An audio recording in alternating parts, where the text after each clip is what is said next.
Chers Mandolossiens, chers Napoulois, j'ai le plaisir de présenter à chacun et à chacune d'entre vous tous mes meilleurs vœux de santé, de bonheur et de réussite pour cette année 2018.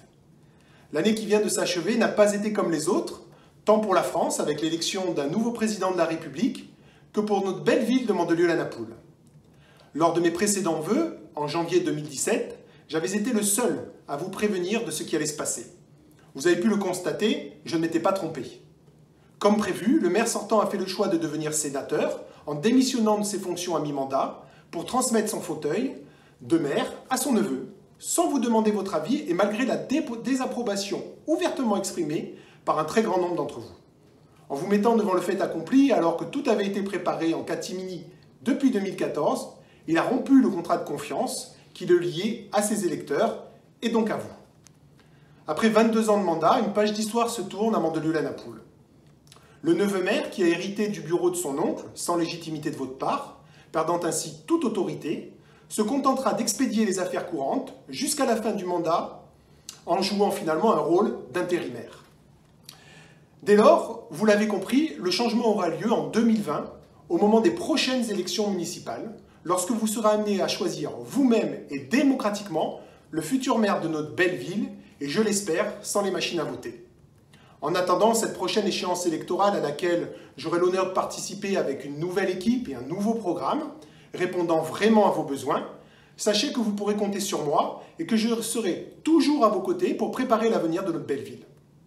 Comme vous avez pu le constater durant l'année écoulée, je n'ai pas cessé de défendre vos intérêts en représentant et en demeurant une force de proposition constructive.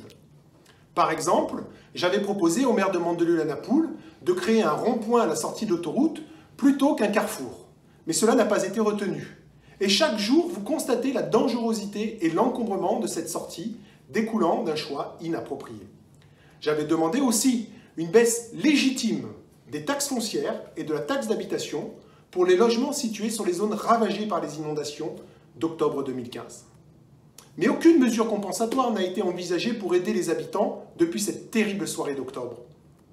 Une fois encore, ma proposition a été écartée, alors que la ville de Biot a voté cette baisse en septembre dernier à l'unanimité des conseillers municipaux, majorité et opposition. Pourquoi ce qui a été possible à Biot ne l'a pas été à Mandelieu-la-Napoule, alors que le budget de la commune est largement excédentaire? Pour la diversité de nos petits commerces, j'ai beaucoup insisté sur l'importance de la ville à préempter les locaux vides, puis à en choisir les locataires pour que nos commerces ne se résument pas à des agences immobilières et à des banques. Une action très efficace que la ville de Cannes effectue avec succès, mais que la commune de Mandelieu-la-Napoule refuse d'appliquer par manque d'anticipation, de courage et d'ambition. En matière de sécurité, après une baisse de 50% du nombre des policiers municipaux par habitant en 10 ans, il n'est pas étonnant que le nombre de cambriolages ait littéralement explosé dans notre ville et que le sentiment d'insécurité s'accentue. Afin de répondre de manière constructive à ce problème, j'ai organisé en décembre dernier une réunion citoyenne à laquelle vous avez été très nombreux à participer et vous avez proposé les meilleures solutions susceptibles d'améliorer la sécurité dans notre ville.